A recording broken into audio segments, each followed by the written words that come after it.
Hey again everyone, happy Sunday. Welcome back again di Bitcoin Update yang dimana harusnya hari ini kita bisa live session ya. Tapi saya baru banget balik ya teman-teman, habis aktivitas sama orang-orang terdekat alias keluarga. Dan juga looking at the market currently very very boring. I don't think you guys will join the live streaming anyway. So kita bakal ngeliat dulu nanti kira-kira market di sesi Asia bakal kayak gimana. Dan saya cuma mau kasih sedikit update ya, current condition dan persiapan lah untuk what's going to happen ya around Asia session besok. Nah teman-teman sekalian ya, ini kalau kita lihat pergerakan market hari ini, it's very flat. Oke. Ini technically kalau saya bisa lihat ya, ini kayak kita zaman-zamannya winter ya teman-teman ya. Winter tuh waktu di bulan-bulan November Desember tahun 2022 ya kan. Satu hari itu geraknya cuman kayak kalau dulu sih $300 ya, dan itu di harga 15.000. Artinya $300 itu sekitar lebih kurangnya 2% sehari. Not so bad ya. Not so bad teman-teman sekalian ya. Tapi kalau yang kali ini lebih parah lagi, range kita itu bahkan di bawah 1%. Ya, di bawah 1%. Bisa dilihat sendiri, box itu nilainya cuman 820 atau $830. Dan $830 itu, walaupun secara besaran kayak, tapi kan Vin lebih gede ya dari waktu itu 300 gitu. Ya tetap guys, dari segi persentasenya, dari segi market capnya, pergerakan segini mah nggak ada artinya gitu ya. Ini bahkan di bawah 1% gitu loh untuk volatility-nya. At least sudah sejak hari Sabtu, Jumat ya. Ini kalau saya lihat di sini nih, Kamis terakhirnya di sini kita create bottom ya, atau dia menentukan titik low-nya di sana. Kemudian sepanjang Jumat, Sabtu, Minggu ya, so far udah mau 3 kali 24 jam kita cuman flat doang, di range itu doang gitu. Mungkin kalau kita lihat 1 hour time frame ada satu yang spesifik agak menonjol gitu ya, tapi itu kan pada saat New York Open di hari Jumat. Nah, begitu masuk Sabtu, balik lagi, dan technically kalau kita ngelihat lebih parahnya lagi ya, ini tuh inside bar guys. Tuh. Ya, inside bar loh. Ya, inside bar. Bayangin guys ya. Ini candlenya, ya, bear candlenya. And then up and down and up and down and up and down and up, and probably kita turun lagi ntar ya. Ya nggak banyak aktivitas ya jadinya ya kalau kita ngelihat pergerakan sepanjang weekend ini gitu. Dan teman-teman menurut saya kurang tepat aja kalau misalkan kita mau coba untuk creating yang namanya chart pattern gitu kan. Tapi Vin, ini kayaknya ngebentuk triangle gitu kan. Ini bisa aja dia drop and then create base, and then dia drop lagi gitu. Yes, itu possible teman-teman. Tapi teman-teman bisa argumen juga nanti kayak gini bilangnya. Enggak juga sih Vin, kalau menurut gua ini harusnya termasuk dalam potensi ascending triangle pattern. Ya, bisa juga ya kalau teman-teman mau beranggapan kayak gitu. Vin, tapi lu lihat deh, internalnya kan begini Vin. Ini juga sama loh potensi ascending triangle. Iya, bisa juga teman-teman sekalian ya. Tapi yang satu hal yang pasti yang saya ngelihatnya kondisi kok udah kayak gini, intinya adalah kita sideways gitu. Ya kan? Naik, turun, naik, turun, naik, turun. Udah 3 hari gitu. Kita kayak begini doang. Nah, apa yang terjadi teman-teman sekalian ya? During this condition, satu hal yang perlu kalian paham, yang perlu kalian mengerti adalah kita sekarang building yang namanya liquidity pool. Ya, liquidity pool tuh apa maksudnya, Vin? Maksudnya begini, guys. Kalau kalian mampir ke CoinGlass, kalian bisa lihat dong liquidation leverage yang ke build up ya, hanya dalam kurun waktu 2 harian ini aja tuh udah langsung nongol lagi gitu ibaratnya, ya kan? Ini kita pakai yang 1 hari time frame-nya, artinya memang kita ngelihat yang jangkanya pendek sekali. Kalau mau ditambahin 7 hari sih bisa-bisa aja gitu ya, tapi kita paling gampang lihat 1 hari aja. Nah teman-teman boleh cek 108.000 itu dari $550 juta ya yang kena likuidasi. 108.000. Oke, 108.000 di mana sih, Vin? Di sini, guys. Nih. Nah, tuh ya. 108.200 deh gitu ya. 108.100 ya, 108.200 lah, beda-beda tipis gitu kan. And 110.000. Ya ini sebenarnya puncaknya di sini sih. Dia cuma perlu naik sampai 110.500 saya udah kena bantai gitu. Tapi kita ambil agak jauh deh. Andaikan 110.800 gitu ya. 110.800 itu ada di mana teman-teman? Di sini gitu. Nah, teman-teman kalau ingat atau kalian pasti pernah ngerasain lah, saya cukup yakin gitu ya. Jadi ketika hari Senin pembukaan Bitcoin-nya tuh begini. Wah dia naik kenceng ya kan. Terus London dia turun ya, New York dia begini lagi, balik lagi ke tengah gitu. Ya. Atau malah sebaliknya gitu kan. Wah, Asianya dibanting turun, kemudian dia sepanjang London dia flat, terus New Yorknya dia begini, habis itu dia balik lagi ke tengah. Nah, kalau kalian pernah ngerasain kondisi kayak gitu, pernah mengalami langsung kondisi seperti itu, nah ini bertujuan apa? Untuk menyapu yang namanya liquidity pool tadi. Jadi yang di bawah tuh dihabisin, gope ya, 500 juta dolar, di atas juga 500 juta dolar. Udah 1 billion dollar liquidation ya. Kekumpul cuma dalam proses pembukaan market gitu. Jadi kayak bantai bawah, bantai atas, habis itu ke tengah. Seakan-akan nggak ada apa-apa gitu. Nah itu yang sebenarnya perlu diantisipasi, yang perlu diperhatikan ya. Nah otomatis apa yang terjadi teman-teman? Sekarang gini, kita jadi punya, misalnya kita punya setup gitu ya. Saya ngelihat bahwa, oh ini ada opportunity nih, ini ada setup nih.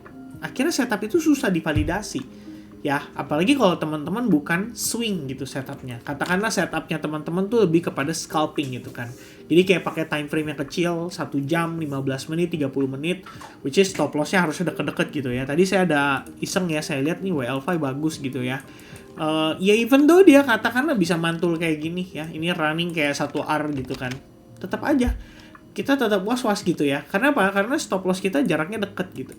Ya kan, kalaupun misalnya contoh, oke ini udah running bagus gitu, saya geser SL ke break even, nggak ada jaminan besok dia bakal begini dulu gitu, itu nggak ada jaminan ya. Malah bisa jadi dia begini dulu, sweep saya punya SL, terus dia baru mantul naik, abis itu dia baru balik lagi ke bawah. Nah kayak gitu.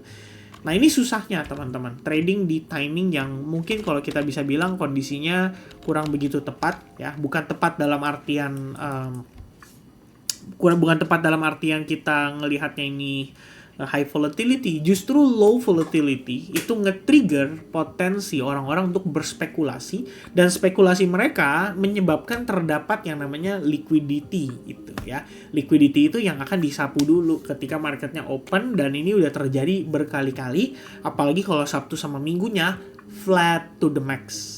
Itu based on experience gitu ya, yang saya udah pelajarin selama berbulan-bulan, bertahun-tahun. Dan apalagi ini udah dekat penutupan akhir bulan ya kan, candle monthly ya, kira-kira gitu. Nah jadi kesimpulan teman-teman yang saya bisa kasih di dalam video ini ya, mungkin secara sederhananya adalah let's see guys ya, we just have to wait and see gitu kan.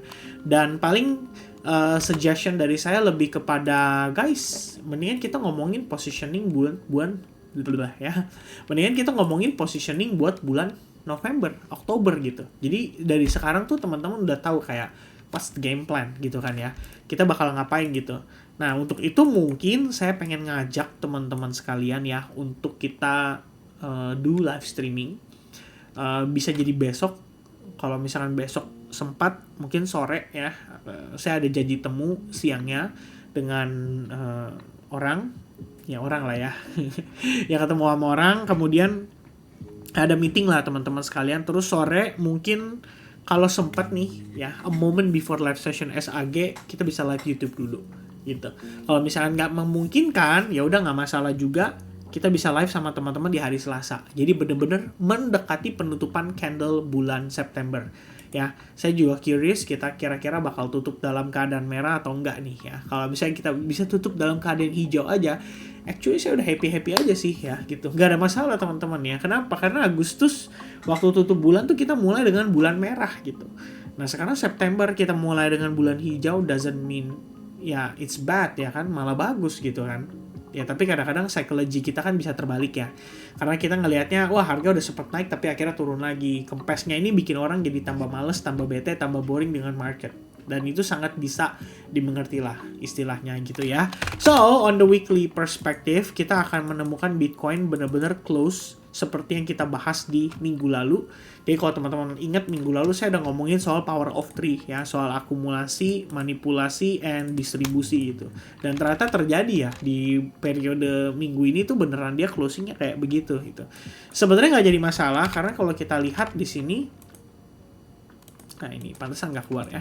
Kalau kita lihat di sini sebenarnya kita lagi testing aja ya ke exponential moving average 21 teman-teman sekalian ya. Dan di bawahnya tuh yang 34. Nah kalau saya sih pribadi berpikirnya gini guys ya. Kalau kita lihat ya previously Bitcoin itu bukannya nggak pernah kondisinya kayak gini gitu ya. Jadi dia testing kayak EMA 21, 34 terus kayak ribet gitu ya. Bolak-balik gitu. Di sini pernah terjadi, Anda bisa lihat sendiri, dia mantul, dia balik gitu kan, konsolidasi, dia mantul, dia balik, baru kemudian dia rally gitu. Nah, fun fact-nya terjadi pada saat di bulan Oktober juga. Jadi kalau teman-teman ingat nih, kondisi yang di sini nih, kalau saya kasih garis gitu ya, vertical line apa nih? Oh, alt V. Oke. Sama di sini. Tuh. Ini kalau kalian perhatiin, ini periodenya nih pas ya antara ini maksudnya kalau 1 September ya di sini lah ya nih, September sama Oktober ya kan. Kalau kalian perhatiin inilah ya tuh. Jadi before kita ngepump pun ada pun kondisinya seperti ini, dia koreksi dulu. Koreksinya berapa persen teman-teman sekalian, dari atas ke bawah tuh 7% lebih kurangnya. Jadi begitu dia going up, dia koreksi 7%, baru dia nge-push ke atas. Ya, itu terjadi pada 2023. Nah, kalau kita teliti, 2024 ternyata nggak beda jauh. Sama, guys. Tepatnya di bulan Oktober. Jadi ketika kita katakan begini ya, memang Oktober bulannya hijau. Tapi tidak menutup kemungkinan awal bulannya tuh merah dulu. Nah, itu harap dicatat, teman-teman. Jadi kita bilang itu istilahnya adalah dengan bahasa drawdown, gitu ya. Jadi harganya naik dulu, kemudian awal bulan dia drawdown dulu nih. Tuh. Drawdownnya berapa persen, teman-teman? 11,4%. Baru dia ngepump, naik kencang tinggi, gitu ya. Itu di 2024. Oke, so kalau kita lihat kondisinya saat ini, dia naik, and then sejak dia mencapai topnya, dia udah koreksi atau drawdown sekitar 7,7%. Ya, dari segi persentase, fun fact-nya mirip-mirip, gitu. Ini di tahun 2024, kalau tadi 7,7%, kalau ini 11%. Kemudian kalau 2023, dari sejak dia mencapai titik tertingginya, dia turun sekitar 7%-an. Ya, mirip-mirip ya. Average, teman-teman, jatuhnya. Gitu. Nah, ya kira-kira kalau kita lihat kondisinya kayak gini, is it bad gitu? Is it good? I don't think it's bad ya, teman-teman sekalian. Lebih kepada kita ngelihat ini, ya kalau teman-teman coba untuk be objektif, di luar daripada kondisi di mana kita melihat ada MACD yang divergence, ada RSI yang divergence, oke, itu juga jadi salah satu concern saya juga. Tapi di luar dari kondisi itu, kalau teman-teman yang mungkin sekarang kalau posisinya kamu bearish banget gitu, sekarang saya tanya, apa nggak bearish kamu ngelihat chart kayak begini gitu kan? Apa yang membuat kamu mengatakan ini bullish gitu? Kalau saya pasti ngeliat ini, saya bilang ini bearish gitu. I mean, why saya katakan ini bearish? One of the reason, dia abis creating yang namanya support and resistance. Kan gini ya. Terus dia drop di bawah supportnya. Testing resistance sekarang jatuhnya. Nah, ini testing resistance untuk kedua kalinya. Dimana exponential moving average-nya juga selama ini di respect gitu loh. Sejak di tahun 2023 pertengahan, bahkan sejak 2023 kuartal 1 dia memotong, sampai dengan hari ini di respect terus gitu loh. Every time kita testing ke zona itu benar-benar di respect. So even if kita naik lagi gitu ya sampai ke kisaran harga 104 ribuan itu, tepatnya di exponential moving average 34, yang itu artinya sekarang kita bisa beranggapan bahwa level psychology kita akan berada pada level 100 ribu dolar. Well, I still think it can be bullish, teman-teman sekalian ya. Bukan berarti dia bearish gitu. Kenapa saya bisa bilang demikian? Ya karena memang demikian, kita ngelihat pergerakannya sudah berlangsung lebih kurang sekitar 900 hari gitu ya. Ada yang nanya ke saya, Vin, tolong dong bukain datanya si Joni gitu kan. Sampai di mana sih kita saat ini kalau berdasarkan proyeksi yang Joni sampaikan gitu. Well, to be honest guys, ini udah benar-benar di putaran akhir ya. Di putaran akhir gitu. Jujur lumayan ngeri-ngeri sedap. Ya, lumayan ngeri-ngeri sedap. Jadi kalau acuannya berdasarkan putaran akhir yang disampaikan oleh Joni, Pam, ini ketemunya di sini, teman-teman sekalian tuh, lebih kurangnya. Jadi sejak bottom of the bear market itu dia nge-pump ya up to 1057 hari. Jadi dia create bottom of the bear market, dia nge-pump 1057 hari. Kemudian pada periode 2023 Ya ini kalau kita lihat-lihat ya, mungkin bisa di-adjust dikit sejak dia mencapai titik bottom kan. Nah ini berarti 1085 hari. Ya, ini pada periode 2020. Kemudian terakhir, atau lebih tepatnya saat ini banget, well, I don't really sure ya teman-teman sekalian ya. Cuman, obviously kita bisa lihat jaraknya terlalu dekat gitu ya. Apakah kita soon akan mencapai titik topnya? Kalau berdasarkan statementnya, bukan berdasarkan statementnya lah, tapi berdasarkan apa yang disampaikan, apa yang diproyeksikan oleh Johnny, itu hampir tepat ya teman-teman sekalian. Udah hampir tepat. Karena terakhir kali saya ngelihat Johnny itu posting soal itu, ya Johnny itu by the way imaginary friend saya ya teman-teman sekalian ya. To be clear. Terakhir kali saya posting itu adalah 1 September 2024. Ini tahun lalu teman-teman ya. Tahun lalu, September 2024, harganya itu masih di 59.000. Hari ini, prediksi Johnny, itu mendekati, bahkan udah hampir sampai. Ya kan? Jadi somehow, ya kita ngerti bahwa kita juga memiliki rasa percaya diri ya dengan melihat price action yang seperti ini.